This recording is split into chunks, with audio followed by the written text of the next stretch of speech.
De fato, eu vim aqui falar de um descarrego. De um descarrego. Olha aqui para mim.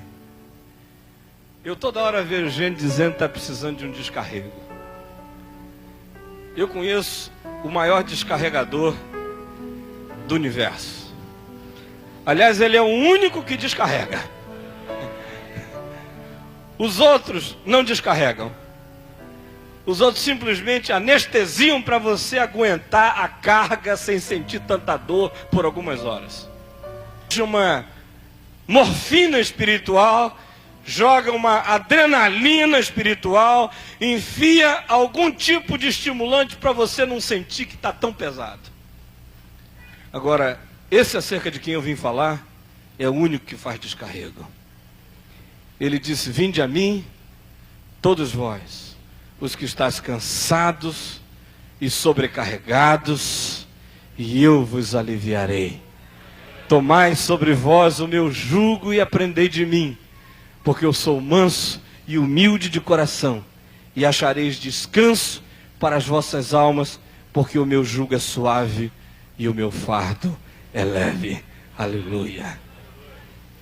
Eu ontem estava conversando com uma pessoa que me disse o seguinte: escute, por que você passa a sensação de que a religião é tão pouco importante? Eu disse: olha, se eu acreditasse que religião era importante, eu andava de batina carregando uma vela. Mas eu não acredito que religião é importante, porque aquele a quem eu sigo não fez opção religiosa e não desafia ninguém para um projeto religioso. A pessoa disse: mas então que ideia é essa de Deus que pode existir sem uma desembocadura religiosa? Eu falei ao contrário. A única ideia de Deus que pode existir é essa, sem desembocadura religiosa. Porque se desembocar em religião, idolatrizou a Deus. Porque Deus não cabe nem dentro do pacotinho da religião. Se botar dentro do pacote da religião, já enfeia, já deturpa, já domestica Deus, já dá contornos a Ele que o projetam à imagem e semelhança do homem. Já o tinturam, já o maqueiam, já o condicionam, já dão a ele uma raça, já dão uma cor, já dão algum estereótipo, já atribuem a ele alguma caricatura, já emprestam a ele uma missão que não é dele, já o usam para outros fins, fins econômicos, fins sociais, fins políticos, fins variados, e esse ao qual eu prego, no qual eu creio, não cabe dentro de nenhuma dessas caixinhas, não cabe dentro de nenhum desses pacotinhos. Por que eu estou dizendo isso? Porque essa visão de Jesus, descrita aqui por Mateus no capítulo 11, que não é descrição de Mateus, é autodescrição de Jesus, porque é ele que se autodefine daquele modo, foge a todas as projeções e a todas as construções das religiões oficiais que a gente vê em volta de nós. Eu às vezes fico vendo o grande malogro, a grande ilusão na qual a gente se colocou do ponto de vista religioso. A religiosidade afirma a opção por aquele indivíduo de conduta absolutamente ilibada, o melhor cidadão da cidade, o filântropo, o moralista, o campeão de todas as éticas, o indivíduo absolutamente respeitável, aquele acerca de quem você escreve crônicas e para quem você dedica monumentos e placas. Esse é o homem que Deus quer. Aí eu olho para Jesus e vejo uma opção completamente diferente. Vejo Jesus dizendo: vinde a mim, os cansados, os sobrecarregados, os oprimidos. Vejo Jesus aceitando o título que dão a ele, de que esse é amigo de publicano e pecadores. Vejo Jesus se identificando com aqueles aos quais a religião não quer proximidade, não quer identificação. E vejo Jesus mais ainda, olhando na cara dos moralistas da religião e dizendo: olhem, os sãos não precisam de médicos, e sim os doentes. Eu não vim buscar justos, e sim pecadores. Hoje, num almoço na Fábrica de Esperança com um grupo de presidentes de associação de moradores, ao final da reunião, havia uma pessoa de cor escura, todo empalitosado, e ele de vez em quando levantava assim a mão, queria palavra, mas ninguém deixava ele falar. Eu era o moderador, mas outros mais falantes, e ele educado, de vez em quando ele levantava a mão assim, dizia: pastor, eu digo, tá bom, irmão, e tal, até que lá pelas tantas eu segurei o fluxo das discussões, eu falei: fale você, meu irmão. Aí ele levantou, disse assim: gente, eu sou o ex-chefe do tráfico da favela tal. Aí todo mundo calou.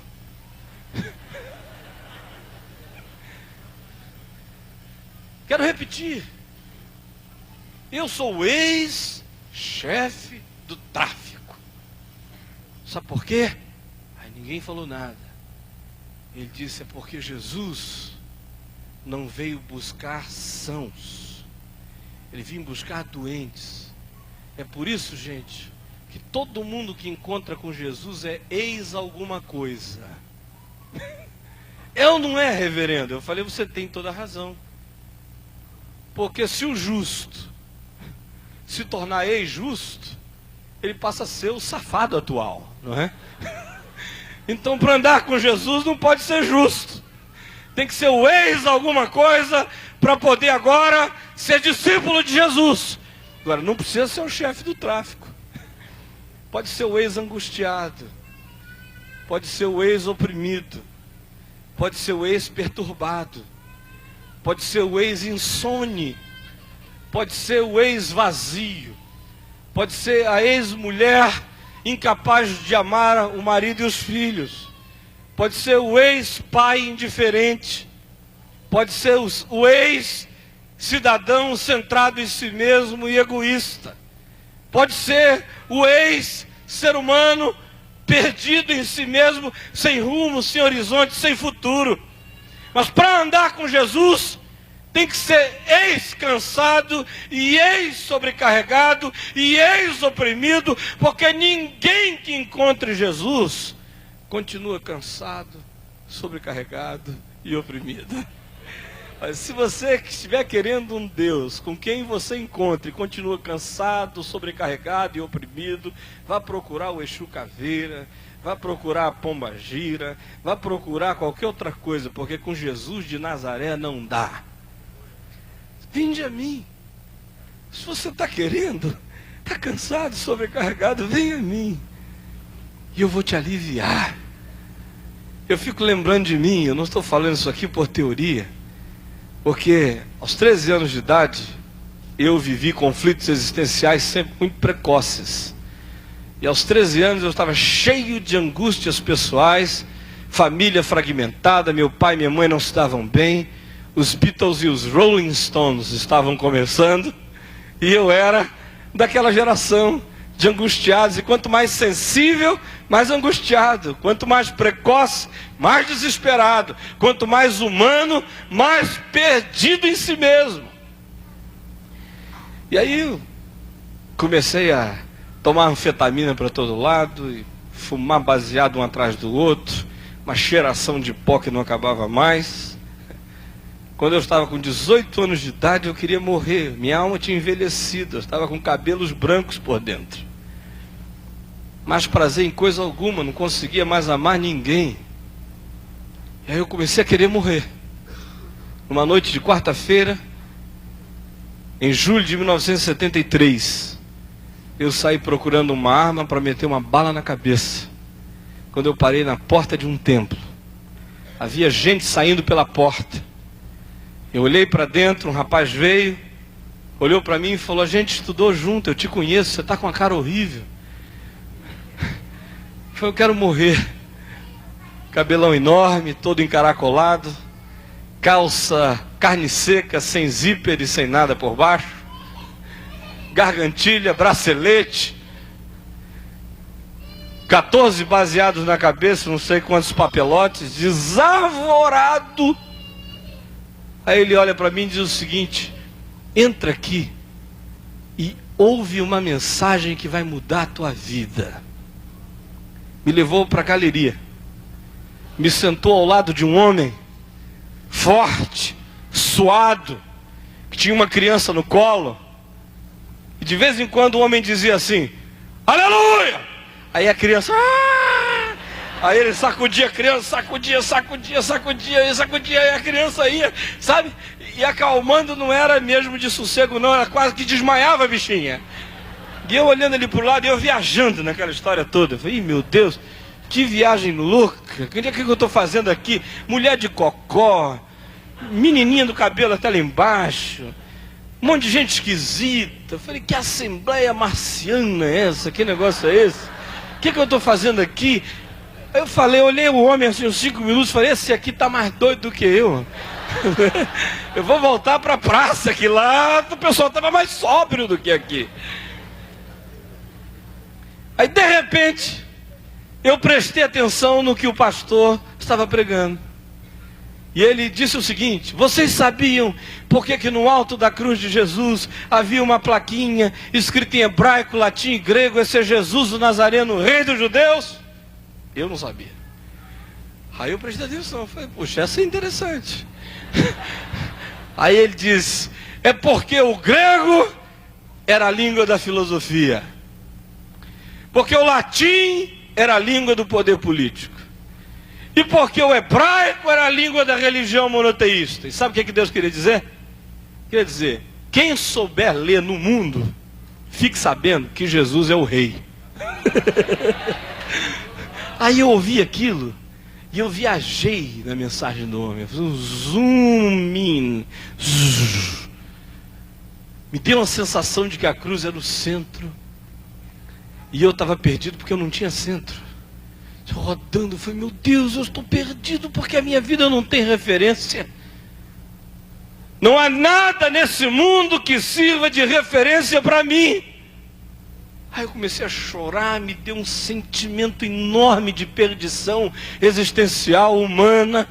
Saí dali, peguei minha moto, rodei, fui para casa 2 horas da manhã, me ajoelhei, fiz minha primeira oração minha, mesmo. Eu disse, Jesus, me disseram que tu vieste ao mundo buscar e salvar o perdido. Então, se o teu negócio é com gente perdida, eu sou o sujeito ideal para ser achado. E eu estou aqui. Se tu gostas de um sujeito esculachado como eu estou aqui, Jesus, todo teu. Dormi. Já fazia uns 4 anos que eu não conseguia dormir direito. Eu chegava das boates 4, 5 da manhã todo dia, e acordava 10 da manhã numa rebordosa terrível, ia fazer tudo outra vez, mas naquele dia eu dormi. Foi 6h45 eu fui acordado por alguém que não queria que a minha carga fosse tirada, por alguém que não queria que eu sofresse esse santo e definitivo descarrego, por alguém que, ao contrário, era o grande estivador que todo dia colocava mais carga e mais peso em cima de mim.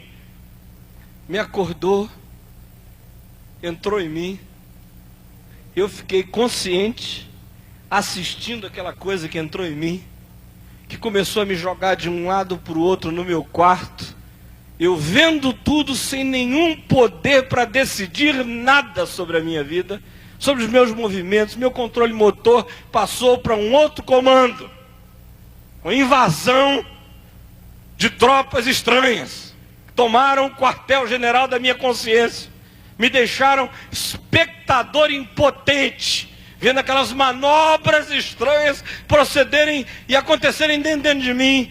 E eu gritava alucinadamente quando meu pai, que tinha encontrado Jesus 3 anos antes, ouviu a minha voz, correu lá no quarto, olhou para mim e bradou. Ele disse, eu não gerei filhos para serem habitação de demônios. Eu gerei filhos para serem santuário do Espírito Santo. E disse, fica livre, meu filho. E aquele negócio saiu faz 22 anos, nunca mais vai voltar, porque aquele que veio morar no meu peito é mais poderoso do que todos os que estão no mundo, e o nome dele é Jesus, louvado seja o nome dele. Levantei dali e fui pregar o evangelho. Meu pai disse, olha, melhor defesa é um bom ataque. Em vez de você ficar de bobo por aí, vai e confessa. Abre a boca e fala de Jesus para todo lado. Aí eu comecei a ir para as escolas todas as manhãs pregar, batia palma na hora do recreio.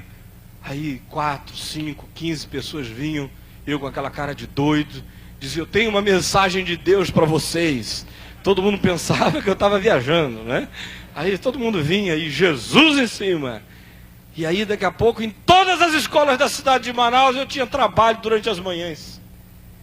E aí depois um professor de uma universidade, da Faculdade de Ciências Humanas, disse, esse sujeito é muito doido, vou chamá-lo para a nossa turma e estudá-lo. Aí foi lá me chamar para ser estudado. No fim da semana, havia aproximadamente 40 convertidos na classe dele, e meu pai batizou 37 no fim do ano. Falei, o senhor pode me estudar à vontade. Incluindo os 3 filhos dele, que foram todos convertidos e estão na fé até hoje, em nome do Senhor Jesus. Nunca mais parei de pregar essa mensagem, o peito está cada dia mais cheio desse fogo e dessa alegria. Por que eu estou dizendo isso a você? Eu não vim aqui pregar uma mensagem elaborada, eu estou apenas falando da minha vida, falando do coração, como o Dedé fez. Eu estou apenas aqui para dizer que se você está cansado, ainda que você seja capaz de correr a maratona de Nova York, mas talvez você esteja cansado, incapaz de andar outros caminhos. Se você está sobrecarregado, se está pesando, se está esmagado, se está achatado, se está oprimido, Jesus diz, vem a mim. É simples, eu estou aqui, eu vou aliviar você. Eu gosto dessa primeira afirmação dele, é alívio, porque agora, hoje, já, nesse momento, você já vai sair por aquela porta aliviado. Isso é já agora. Mas não fica só nisso. Ele disse, venham, eu vos aliviarei. Aí ele diz, tomai sobre vós o meu jugo e aprendei de mim. Agora eu dou alívio, mas eu também vou ensinar você a viver. Eu não vou dar peixinho para você, eu vou ensinar você a pescar, Jesus disse. Eu não vou manter uma relação de dependência, você não tem que pagar nada para recuperar o ar. Não tem que voltar sistematicamente falando para alguma sessão de alívio. Eu vou te aliviar hoje e eu vou te ensinar a viver. Você vai aprender comigo. Vai aprender a atravessar a rua, vai aprender a entrar em casa, vai aprender a sair de casa, vai aprender a dormir, vai aprender a acordar, vai aprender a amar, vai aprender a responder às hostilidades sem amargura. Você vai aprender a ser gente. Vou ensinar você. E eu vou estar com você todo dia. E ele diz mais do que isso. Se você fizer isso, você vai encontrar descanso para a sua alma. Porque o meu jugo é suave, o meu fardo é leve. Os seus mandamentos não são penosos. Essa semana, eu estava dando uma entrevista para a revista Veja, num perfil de Natal que eles vão publicar agora, daqui a mais umas 2 semanas. Quando acabou, a repórter virou para mim e me disse o seguinte, escuta, cá entre nós em off, você não acha que esse negócio de religião é cheio de não, de não, de não, de não? Não pesa não? Falar, religião é desgraça. Pesa insuportavelmente. Ela falou, puxa, gostei da sua sinceridade. Eu falei, é por isso que eu não sou religioso. Porque na religião você fica só com os nãos e com os nãos. Mas quando você ama Jesus, aí você fica só com você pode, você pode, você pode. Falei, olha, a coisa toda na vida tem a ver com amor. É por isso que Jesus não complica as coisas, Ele não te dá uma fórmula, Ele só diz o seguinte: se você me amar, você vai guardar os meus mandamentos. As loucuras que a gente faz por amor são incríveis. Só não havia dinheiro no mundo que me pagasse para eu entrar nas frias que eu entro. Mas eu entro por amor. Outro dia alguém me perguntou: você não tem medo de levar uma bala no peito? Eu falei: nenhum. Esse a quem eu sirvo, esse sim fechou meu corpo. Sabe por quê? Porque agora nem a morte me mata mais. Porque eu estou em Cristo, eu já passei da morte para a vida. A morte agora é uma mera circunstancialidade, é uma porta dimensional. Se me matarem aqui, eu nem vi que morri. Abri os olhos na rua principal da Nova Jerusalém. E acabou.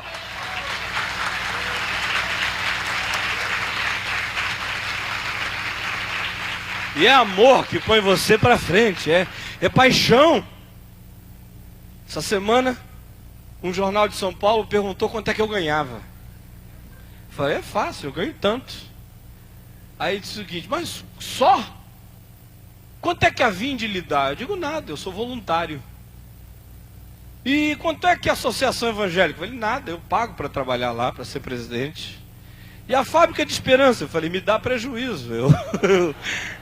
Mas de onde é que... E a Editora Vinde lhe paga? Eu falei: nem a Editora Vinde. É por isso que eu tenho uns livrinhos com outras editoras, que é para eu poder receber uns direitinhos autorais, porque da Vinde, nada. Aí a pessoa, a repórter, falou: eu não acredito. Eu falei: sabe por quê, filha? Porque é meu privilégio trabalhar de graça. Porque eu estou tomado por uma outra coisa. É paixão, é amor. Aí você se esfola todinho e sai contente.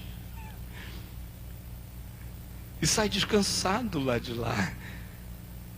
Porque você está obsedado, possuído, tomado por esse amor que é maior do que o cosmos. Que enche o universo, mas cabe no peito de alguém também. Quando isso entra na gente, e entra quando a gente convida, quando a gente se abre, quando a gente se vulnerabiliza, quando a gente se torna criança, como o Dedé disse, Jesus já tinha dito 2000 anos atrás: se não virar criança, não entra e não vê o reino de Deus. Quando a gente abre o peito dessa forma, aí o alívio vem na hora, aí o descarrego acontece, aí a gente aprende a viver e andar com as próprias pernas. Aí o coração ganha descanso. E aí a vida é posta no caminho do serviço. Em nome do Senhor Jesus. É isso que eu estou aqui em nome de Jesus oferecendo a você. Você quer? Queria que você pensasse um pouquinho. Curva a cabeça. Não é para olhar para o chão, é para olhar para dentro. Não olha para o pé, olha para o coração.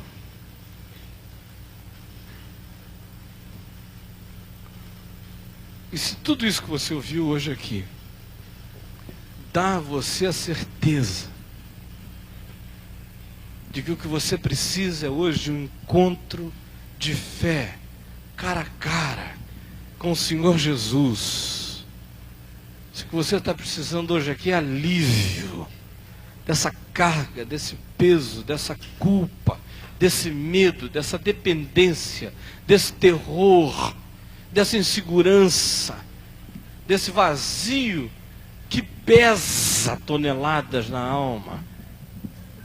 Se você quer hoje que Jesus alivie isso, se você quer a partir de hoje aprender a viver com Ele, e se você quer o descanso que Ele traz para a vida, mesmo na maior luta da existência, se você quer experimentar esse paradoxo de viver descansado nas guerras, então o que você precisa é hoje abrir o coração para Jesus.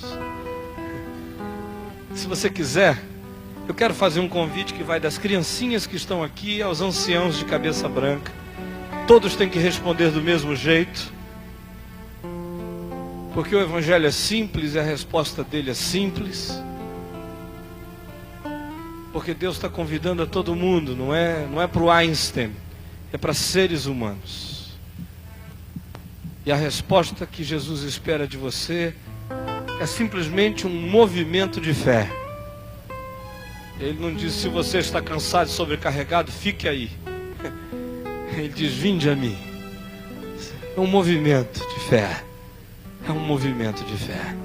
Se você quer hoje fazer esse movimento de fé, você quer hoje mover na direção dele, com fé, eu peço que aí onde você está, num gesto simples, se você quer, num gesto de criança de alma, eu peço que você erga uma de suas mãos.